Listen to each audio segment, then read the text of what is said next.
ઘણી વખત મારો નાનો એવો ધંધો હોય, બહુ મહેનત કરી હોય, દિવસ રાતના ઉજાગરા કર્યા હોય, માંડ ધંધો સેટ કર્યો હોય, અને એવી ઝાપટ આવે કે મારો ધંધો પૂરો થઈ જાય. સમજી રાખજો, આ ભગવાને ઝાપટ નથી મારી, કુદરત કંઈક બીજું ઈચ્છતા હશે. કુદરત એવું કહેતા હશે કે આમાં નામાં પડ્યો રહીશ ને તો આ ધંધામાં બહુ આગળ વધવાનો નથી, માટે તારે હવે બીજો ધંધો કરવાનો છે, આમાંથી બહાર નીકળ, બીજા ધંધે ચડ.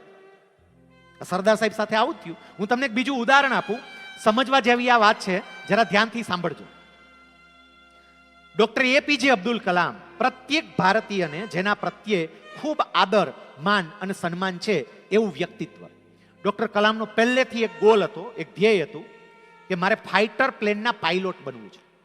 ફાઇટર પ્લેન જે હોય એના પાયલોટ મારે બનવું છે, આ એમનો પહેલેથી ગોલ. જ્યારે એમનો અભ્યાસ પૂરો થયો, એરફોર્સની જાહેરાત આવી, ફાઇટર પ્લેનની રિક્રુટમેન્ટ, પેલા ફાઇટર પ્લેનમાં પાયલોટની રિક્રુટમેન્ટ કરવાની હતી. કલામ સાહેબે એમાં એપ્લાય કર્યું, એક પછી એક સ્ટેજ એ પાસ કરતા ગયા. છેલ્લા સ્ટેજમાં આવી ગયા અને દહેરાદૂનમાં હવે ઇન્ટરવ્યુ હતું. આપણી ભારતની મિલિટરી એકેડેમી દહેરાદૂનમાં છે, એટલે દહેરાદૂનમાં એનું ઇન્ટરવ્યુ થાય. દહેરાદૂનમાં ઇન્ટરવ્યુ હતું. ઇન્ટરવ્યુમાં ગયા સાહેબ, 27 કેન્ડિડેટ સમગ્ર ભારતમાંથી ફાઇનલ થયા હતા, અને 27 કેન્ડિડેટમાંથી 8 વ્યક્તિઓને નિમણૂક આપવાની હતી પાયલોટ તરીકે. ઇન્ટરવ્યુ લેવાયા, ઇન્ટરવ્યુ પૂરા થયા. કલામનું ઇન્ટરવ્યુ ખૂબ સારું ગયું. કલામને પૂરો વિશ્વાસ હતો 100% મારું સિલેક્શન થાય. જેવી રીતે સરદાર સાહેબને વિશ્વાસ હતો ને કે 100% એચએલ દિવાનની પસંદગી થાય, એવો જ વિશ્વાસ કલામને હતો કે મારી 100% પસંદગી થાય. નો થઈ. રિઝલ્ટ આવ્યું સાહેબ, રિઝલ્ટ આવ્યું, એમાં થયું એવું, 8 વ્યક્તિને લેવાની હતી અને કલામનું નામ એમાં 9મા ક્રમ ઉપર આવ્યું, વેઇટિંગમાં પહેલું નામ. 8 ને લેવાના, 9મા ક્રમ ઉપર નામ. આ તો કેવું આવ્યું કે મારી નૌકા સાવ કાંઠે આવી અને ડૂબી ગઈ. સપનું પૂરું થવાનું હતું, પતી ગયું. એમને બહુ આંચકો લાગ્યો, જેમ સરદાર સાહેબને લાગ્યો એમ. એ દહેરાદૂનથી નીકળી ગયા, ઋષિકેશ આવ્યા. સ્વામી શિવાનંદજીનો આશ્રમ હતો. સ્વામી શિવાનંદજીના, આ કલામે પોતે લખેલી વાત હું કહું છું એમની જીવન કથામાંથી. શિવાનંદ સ્વામીના આશ્રમમાં આવ્યા, નિરાશ થઈને બેઠા હતા. સ્વામીજી ત્યાંથી નીકળ્યા.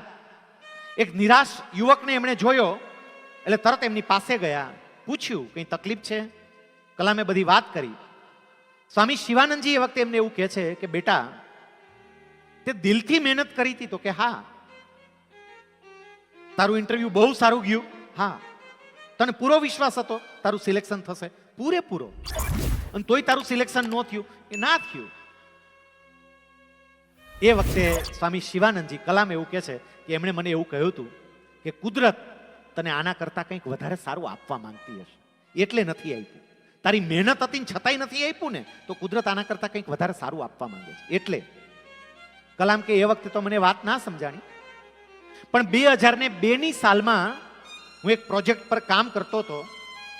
અચાનક કોલ આવ્યો અને એવું કહેવામાં આવ્યું કે ભારતના વડાપ્રધાન તમારી સાથે વાત કરવા માંગે છે. હું ગયો ઓફિસમાં, કોલ લીધો, સામે અટલજી હતા. અને અટલજી એવું કહ્યું કે કલામ, આ દેશ તમને રાષ્ટ્રપતિ તરીકે જોવા માંગે છે અને અમે તમને રાષ્ટ્રપતિના ઉમેદવાર તરીકે ઘોષિત કરવા માંગીએ છીએ. ડોક્ટર કલામ કહે છે કે એ વખતે આમ એક તરફ આનંદ થાય, એક તરફ કે આમ કેટલી મોટી જવાબદારી. એટલે એમણે અટલજીને, કે મેં અટલજીને એવું કહ્યું કે આપે મારા પર વિશ્વાસ મૂક્યો, તમારો બહુ આભાર, પણ મને થોડો સમય આપો, હું મારા પરિવારના સભ્યો સાથે, મિત્રો સાથે આ બાબતે વાત કરીને આપને જણાવું. અટલજીએ એ વખતે એવું કીધું હતું કે કંઈ વાંધો નહીં, સમય લ્યો, પણ જવાબ મને આમાં જ જોશે. બહુ સારી તક હતી. 2002ની સાલમાં રાષ્ટ્રપતિ તરીકે મારી પસંદગી થઈ, સોગંદ વિધિ પૂરી થઈ.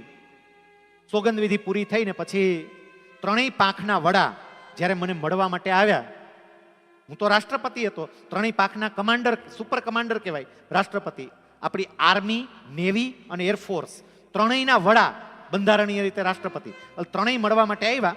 3 મારી સામે ઊભા રહી અને મને સેલ્યુટ મારતા હતા ને, ત્યારે મારે સૌથી પહેલું ધ્યાન એર માર્શલ તરફ ગયું, કારણ કે મારે ત્યાં જવું હતું, ફાઇટર પ્લેનના પાયલોટ બનીને ત્યાં જવું હતું. પણ જેવું એના પર ધ્યાન ગયું, મને દેહરાદૂનની એક ઘટના યાદ આવી ગઈ અને સ્વામી શિવાનંદજીના શબ્દો યાદ આવ્યા કે ભગવાને તમને ફાઇટર પ્લેનના પાયલોટ નથી બનાવ્યા તો ભગવાન આના કરતાં કંઈક વધારે આપવા માંગતા હશે. હવે મને સમજાયું કે ભગવાન મને રાષ્ટ્રપતિ બનાવવા માંગતા હતા. સાહેબ, સરદાર સાહેબની વાત સ્વીકારાઈ ગઈ હોત ને તો કદાચ મોરબીના આંગણે 11:30 વાગે આવી ઠંડીમાં આ સરદાર કથા થાતી ન હોત અને તમે સાંભળતા ન હોત.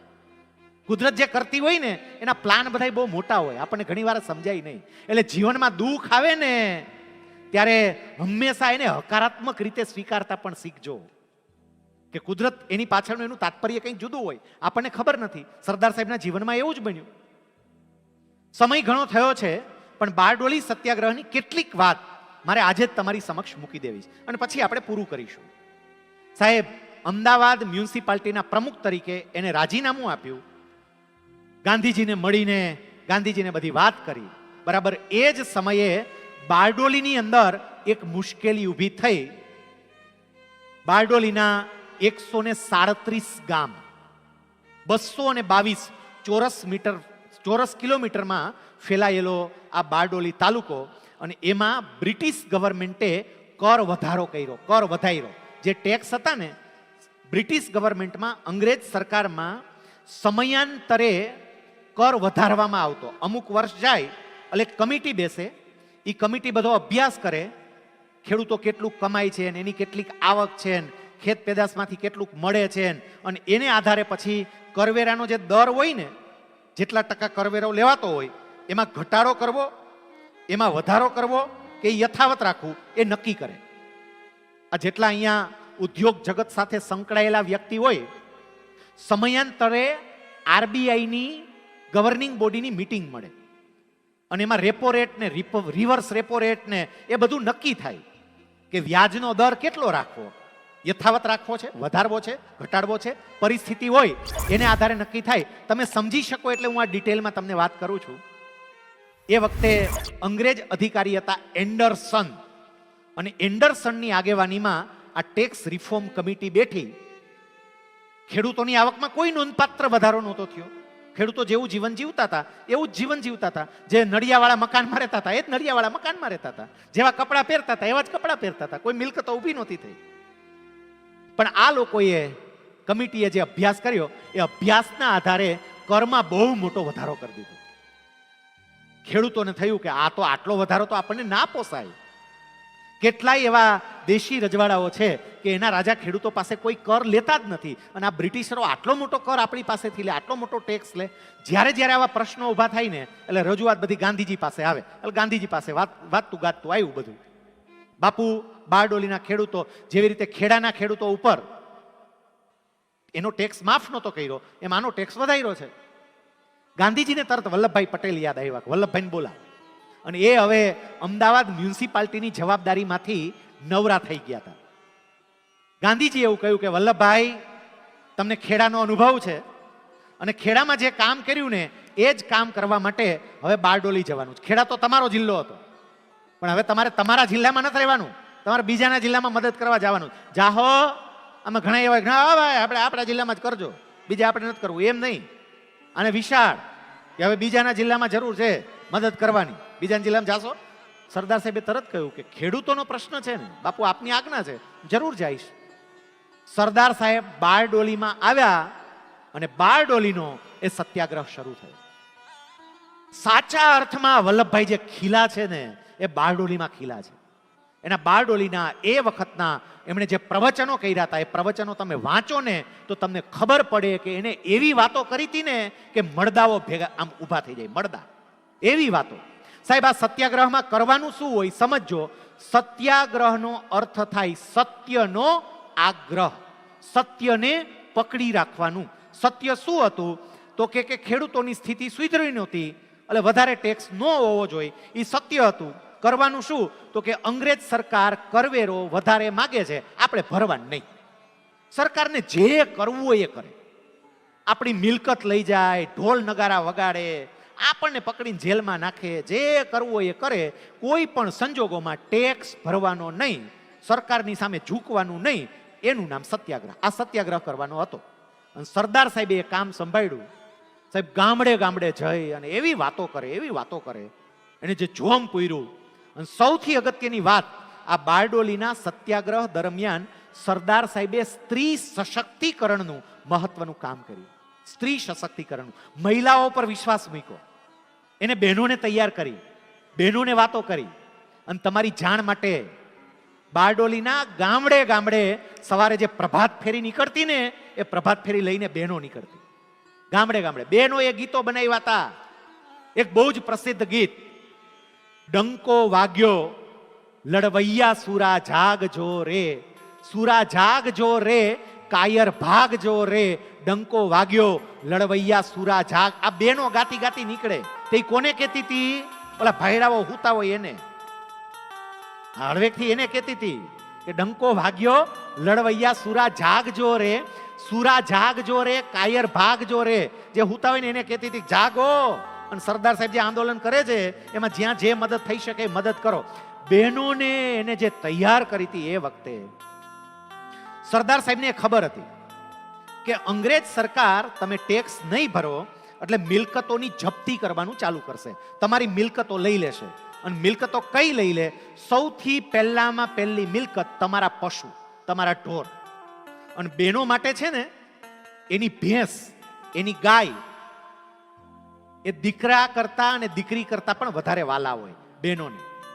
આમાં જેટલા મોટી ઉંમરના બહેનો બેઠા, હવે નાની ઉંમરની બહેનોને બહુ ખબર ન હોય, કારણ કે એને તો લગ્ન કરતી વખતે ખાલી ગામડે જમીન જોતી હોય, કામ તો કરવું ન હોય, ખાલી જમીન જોઈ. લગ્ન કરવા હોય તો જમીન છે કે તો નથી ત્યાં કરવું. આપણે હરેક એમ પૂછે ખેતી કરવી છે, એવું હવે જમીનનું પૂછે ને તો સામે પૂછવા જેવું છે, ખેતી કરવી છે તો અમારે છે નહીં, પણ આપણે ઉછીરી લઈ લે, વાવવા લઈ લઈ કોકને જોતી હોય તમ તારે. એટલે અત્યારની બહેનોને ખબર, મારે બહેનોને બ્લેમ નથી કરવી હો, માફ કરજો, પણ જે મોટી ઉંમરની બહેનો બેઠીને એ બધી મારી માતાઓને ખબર છે કે આપણે લગ્ન પ્રસંગે કોઈની ઘરે જઈએ ને સાહેબ, રાતે નો રોકાતા. બોલો, સાંજે પાછા જાય. કેમ? ગા દોવાનું ટાણું થયું. મારી ગા બીજાને દોવા નહીં દે, અને ગા દોવા ન દે, આંચળમાં દૂધ ભરાય, ગાયને પીડા થાય. મારે એવું નથી થવા દેતું. બિચારી લગ્નમાં ન રોકાય, રાઈતે વહી જાય પાછી ગાય દોવા માટે, ગાયને સાચવવા માટે. ક્યાંક બહાર ગયા હોય ને ચિંતા હોય, ગાયને કોઈ નીણ પૂરો કર્યો હોય છે, પાણી પાયું હોય છે ભેંસને. સરદાર સાહેબને આ બધી ખબર હતી. સરદાર સાહેબે બહેનોને તૈયાર કરી, બહેનો આ ધોળિયાઓ છે ને તમારી ભેંસો લઈ જશે, તમારી ગાયો લઈ જશે. બહેનો ડગતી નહીં હો, તમારા ઘરવાળાને ટેક્સ ભરવા માટે કહેતી નહીં, લઈ જશે. મારા ઉપર વિશ્વાસ રાખજો, આ બધુંય પાછું આવશે એક સમયે. ભલે લઈ જાય, લઈ જવા દેજો, તમે નીચે ઝૂકતા નહીં, તમે કોઈ નમતા નહીં. અને બધી બહેનોએ સરદાર સાહેબને એવો સાથ પણ આપ્યો. બહેનો આંદોલનમાં બધે જોડાઈ. સાહેબ અહીંયા નિર્શિવ ફાઉન્ડેશન જે સરસ મજાની પ્રવૃત્તિ કરે છે, આ રોહન અને આરતી બેનની સાથે બધા યુવાનો જોડાયા છે. મને આજે સૌથી વધારે બાબત ગમી ને આરતી બેન, અહીંયા જેટલા મહેમાનોનું સન્માન કર્યું ને બધી બહેનોના હસ્તે તમે કરાવડાવ્યું. નહીં તો સન્માન કરવા જેવા કોણ? અમારા જેવા કોકને બોલાવે જેને ઈ જ ગમતું હોય ખાલી, બોલો.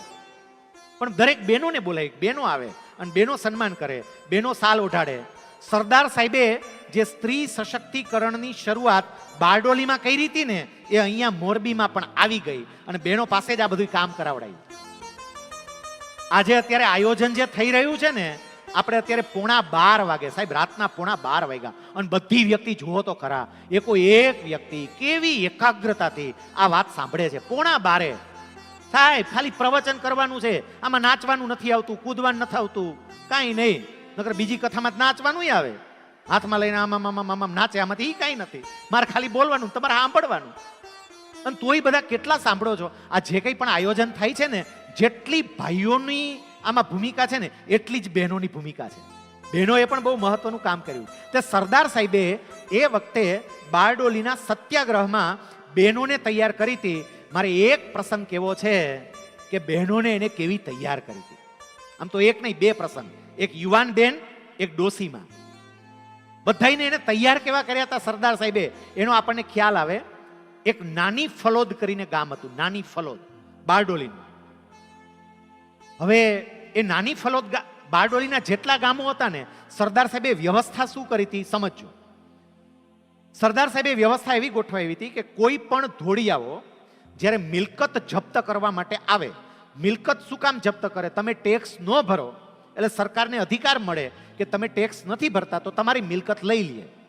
આ તમારે મોરબી મહાનગરપાલિકા, હવે તો મહાનગરપાલિકા થઈ ગઈ, આટા મારો તો હજી આપણને દેખાય નહીં કે મહાનગરપાલિકા છે, હજી બિચારી થાય છે, નાનું બચ્ચું છે એટલે હજી ધીમે ધીમે થશે. પણ મોરબીમાં આટા મારો ત્યારે આપણને એમ થાય કે આ નગરપાલિકા છે એવું લાગે આપણને, પણ એ થશે, હજી બચ્ચું છે. એટલે ઓલા ટીથિંગ પ્રોબ્લેમ આવે ને, જેમ નવા નવા દાંત આવતા હોય બાળકને, એમાં મહાનગરપાલિકાના હજી દાંત આવે છે એટલે થોડોક શરૂઆતમાં પ્રશ્ન થશે ને પછી બહુ સરસ તમારી મહાનગરપાલિકા તૈયાર થશે. તમે બધા એના સાક્ષી બનશો.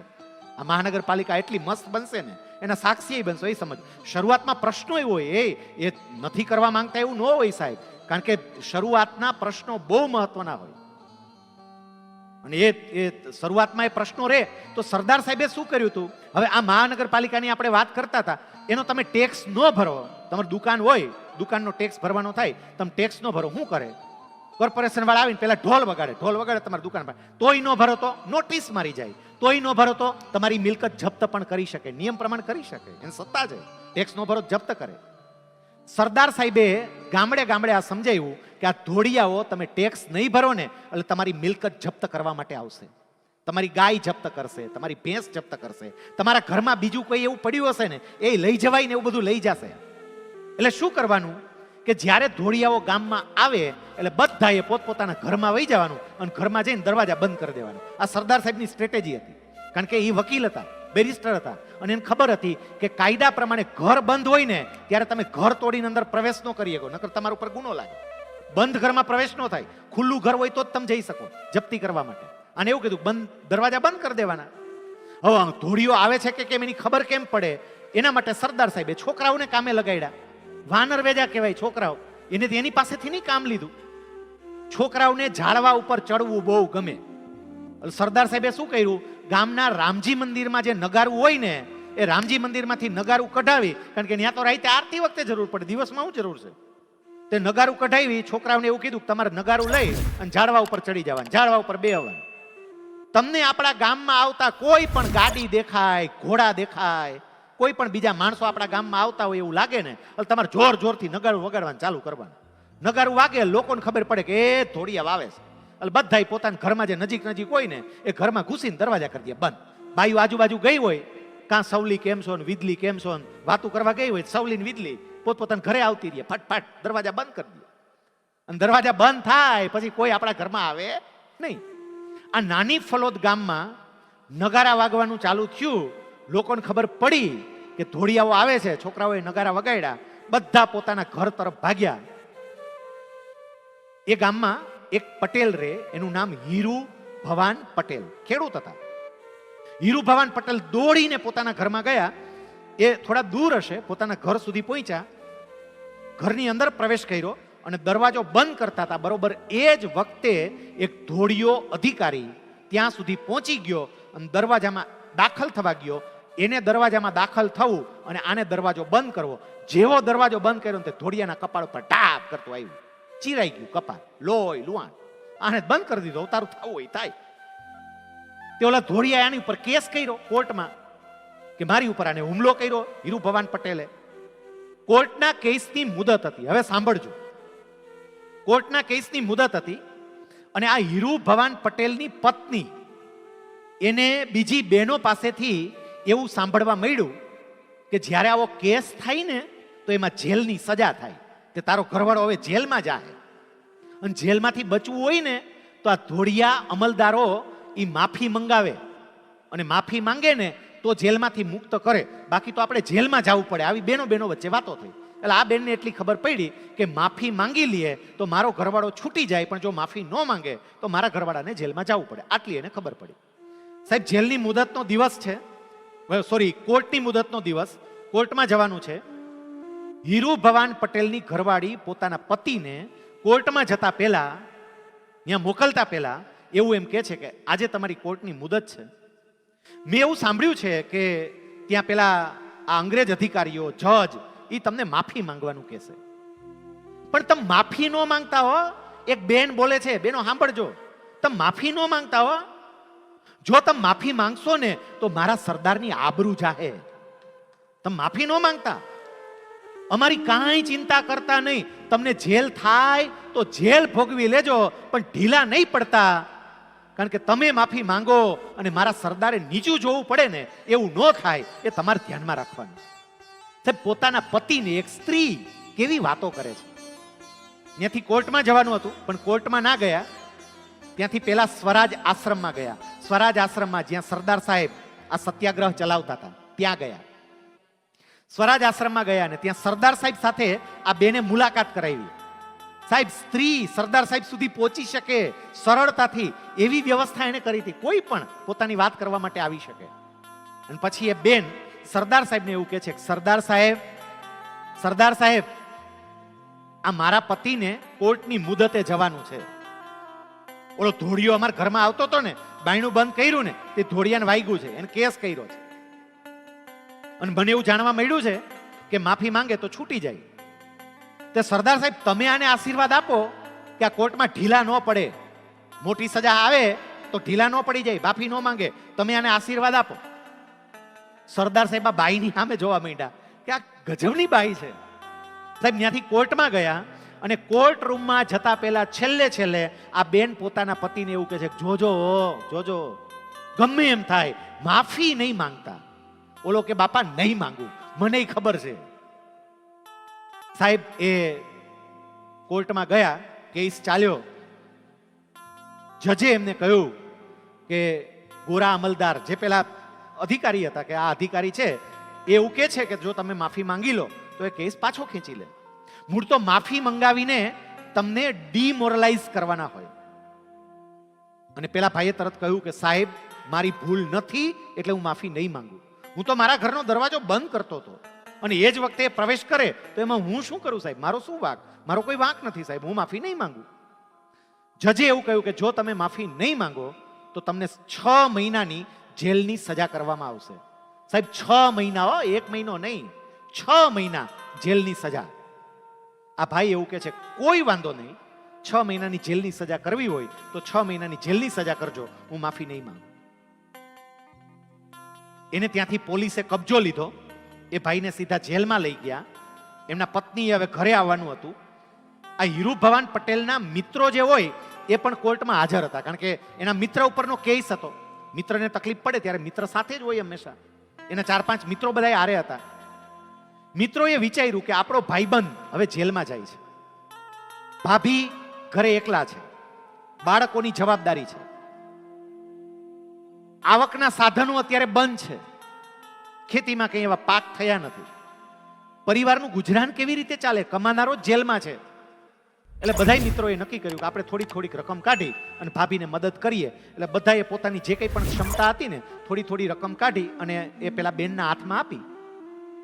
એ બેને બધાનો આભાર માન્યો. એને કહ્યું ખરું, ભાભી કોઈ ચિંતા કરતા નહીં, તમને કાંઈ પણ જરૂર પડે તો તમે કહેજો, તમારું ઘર ચાલે, બાળકોને તમે દૂધ પાઈ શકો, એના માટે અમે તમને અત્યારે આટલી રકમ આપીએ છીએ.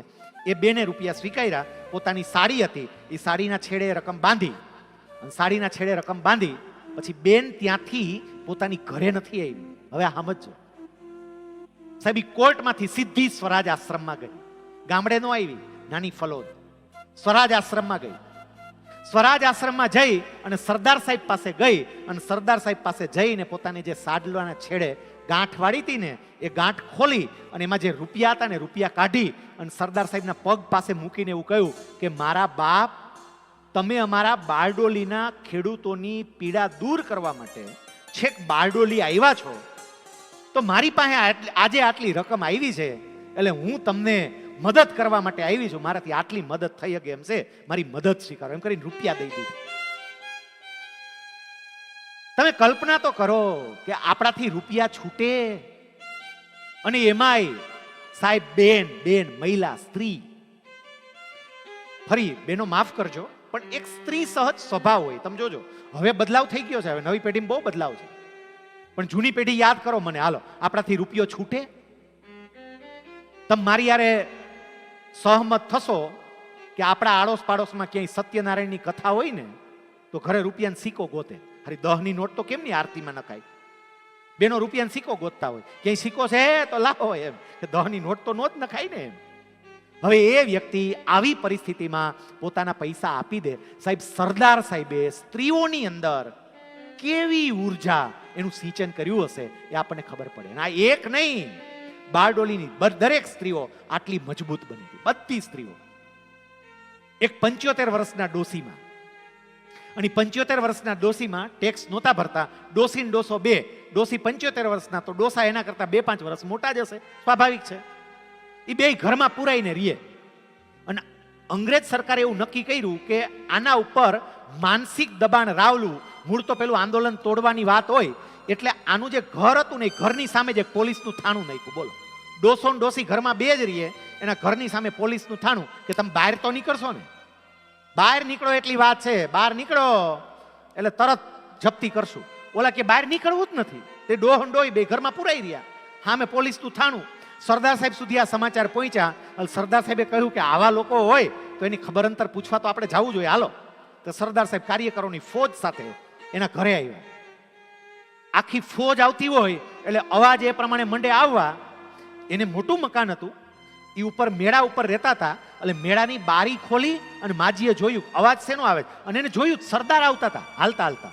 અને એ ડોસી જે રાજી થાય, સરદાર આવ્યા એટલા રાજી, અરે મારા બાપ, તમને લાખ લાખ વધાય, તમે મારા આંગણે આવ્યા. આ ડોસીમાને આવી વાતો કરતા જોયા ને, એટલે સરદાર સાહેબે એવું કીધું, માડી તમારી માફી માંગવા આવ્યો. અરે માફી શેની માંગો છો? એ કે માડી, મારા કારણે તમારે ઘરમાં પુરાઈ રહેવું પડે છે. હું અહીંયા આવ્યો આ આંદોલન કરવા માટે, અને એટલે આ લોકોએ પોલીસોએ થાણું નાખ્યું, તમે બહાર નથી નીકળી શકતા. આ ડોસી જે જવાબ આપે છે એ કે ભલું થજો આ પોલીસ વાળાનું, ભગવાન એનું હારું કરે કે મારા ઘરની સામે થાણું નાખ્યું. મારા ઘરની સામે થાણું નાખ્યું તો તમારા પગલા મારા ઘરે થયા, નકર તમે ક્યાંથી આવત? પગલા થયા, હારું થયું આ તો. અને મારા બાપ થોડીક વાર ઉભા રહેજો, જાતા નહીં. એમ કરીને ડોસી ઘરમાં ગઈ.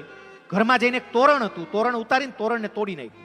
અને તોરણના જેટલા મોતી હતા ને એ થાળીમાં ભર્યા, અને પછી આવી અને આ મોતીડા સરદાર ઉપર અને બધા ઉપર વેરે કે મારા સરદાર તમને ઘણી ખમા, મારા બાપ તમને ઘણી ખમા કે તમે અમારા ખેડૂતોનું દુઃખ દૂર કરવા અહીંયા આવ્યા. તમે જુઓ તો ખરા કે સ્ત્રીઓમાં એને કેવું જોમ, કેવો જુસ્સો ભરી દીધો.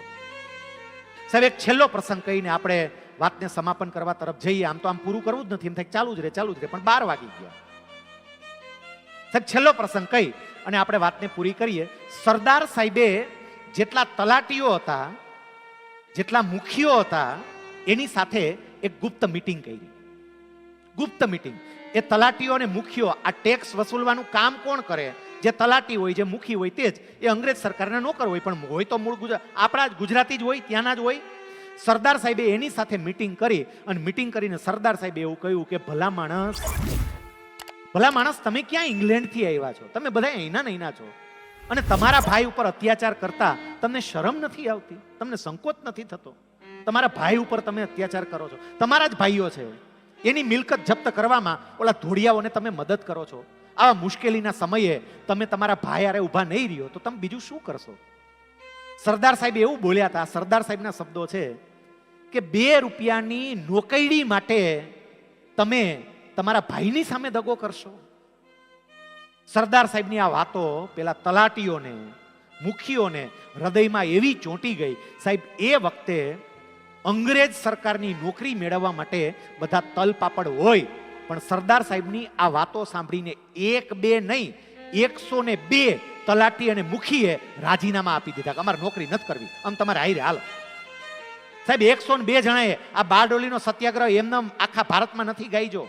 લોકોએ કેવો સહયોગ આપ્યો ને એ ખબર પડે. 102 એટલો ધ્રાસકો પડી ગયો કે 102 તલાટી અને મુખીઓએ રાજીનામા આપી દીધા. સાહેબ, સરદાર સાહેબે એને જે વાત કરી હતી ને, સરદાર સાહેબ એને એવું કહેતા હતા, આ સમજો. સરદાર સાહેબે એ લોકોની સાથે વાત કરતી વખતે એવું કહ્યું કે અંગ્રેજો આ ખેડૂતો ઉપર અત્યાચાર કરે ને તો એ અંગ્રેજોથી સહન થાય, પણ તમે અત્યાચાર કરો ને સહન ન થાય. કારણ કે પોતાના મારે ને એ તો બહુ વાગે, પારકા મારે એ નો વાગે, એ ઓછું વાગે, પોતાના મારે એ બહુ વાગે. એક નાની એવી સરસ વાર્તા કેવી છે અને પછી આપણે સમાપન તરફ જઈએ. વાર્તા બહુ સામાન્ય છે, પણ આપણને બધાને આ બારડોલી સત્યાગ્રહમાં તલાટીઓ અને મુખીઓએ આપેલા રાજીનામાના અનુસંધાને સમજવા જેવી અને આપણા જીવન સાથે સંકળાયેલી છે. એક બજાર હતી, બજારમાં એક સોનીની દુકાન, અને સોનીની દુકાનની એક્ઝેક્ટ સામે એક લુહારની કોઈડ, એટલે લુહારની દુકાન. અહીંયા સોનાનું કામ થાય, સામે લોખંડનું કામ થાય. હવે એકવાર થયું એવું કે પેલા લુહાર ભાઈ લોખંડને ટીપતા હશે, એમાં એક લોખંડનો ટુકડો છૂટો થઈ ગયો અને છૂટો થઈ ઉડી અને સામે સોનીની દુકાનમાં ગયો, અને ત્યાં સોનાના ટુકડા એની મુલાકાત થઈ, બે ભેગા થયા, સોનાનો ટુકડો અને લોઢાનો ટુકડો. પછી સોનાના ટુકડાએ લોઢાના ટુકડાએ કહ્યું, લોઢાના ટુકડાને એવું કહ્યું કે તમે અમારી સામે રહ્યો છો, હારા રોજ રાયડું હું પાડતા હોય, અવાજ જ કરતા હોય, એટલા બરાડા પાડો છો, એટલા બરાડા પાડો છો. સોનાનો ટુકડો એટલા માટે કહેતો હતો કે જ્યારે લુહાર લોખંડના ટુકડા ઉપર ઘણ મારે ને ત્યારે એનો અવાજ બહુ આવે, એટલે કહેતો હતો રાયડું હું પાડો છો, આ અમને ટીપતા હોય, અમને મારતા હોય, આમ કોઈ દી રાયડું પાડી અમારો અવાજ આવ્યો?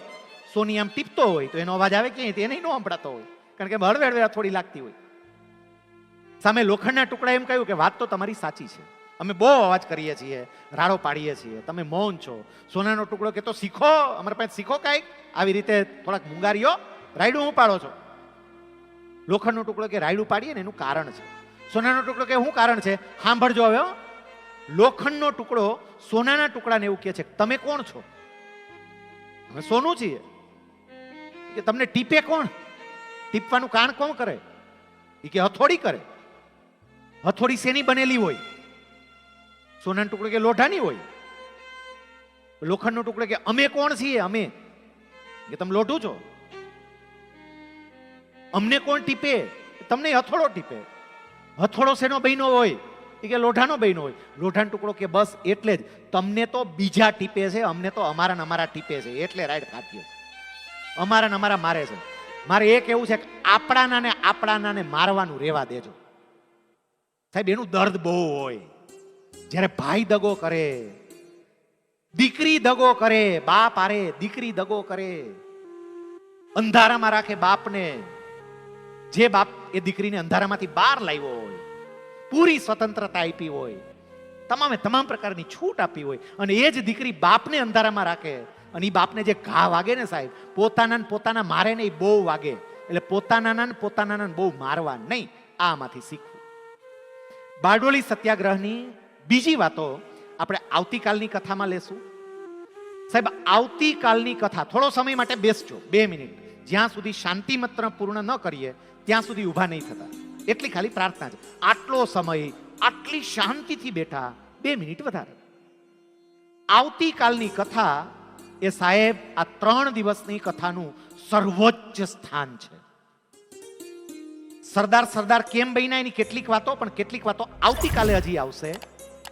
પછી સરદાર સાહેબ રાષ્ટ્રીય ફલક પર જે કામ કરે છે, ભારતના વિકાસમાં એને જે યોગદાન આપ્યું છે, ચીનની સમસ્યાને એને જે સમજી હતી, 562 રજવાડાઓને એને જે એક કર્યા હતા, એ કથા અદ્ભુત છે.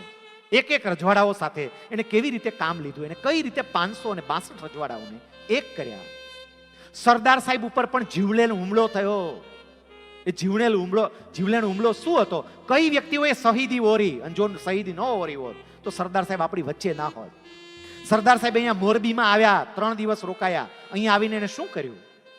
સાહેબ કાલની કથામાં એ લેવું છે કે તમારા મોરબીના મહારાજા લખધીરસિંહજી, સરદાર સાહેબે એમના માટે એવું કામ કર્યું ને કે લખધીરસિંહજી સરદાર સાહેબને હાથ જોડીને એવું કહે છે કે હું તમારું ઋણ ક્યારેય નહીં ચૂકવી શકું. એવું શું કામ હતું મોરબીનું કે જે સરદાર સાહેબે કરીને બતાવ્યું હતું? લખધીરસિંહજી એવું કહે છે કે હું તમારું ઋણ નહીં ચૂકવી શકું, એવું કામ તમે મારા માટે કર્યું છે. એ બધી વાતો આપણે આવતીકાલની કથામાં લેવાના છીએ.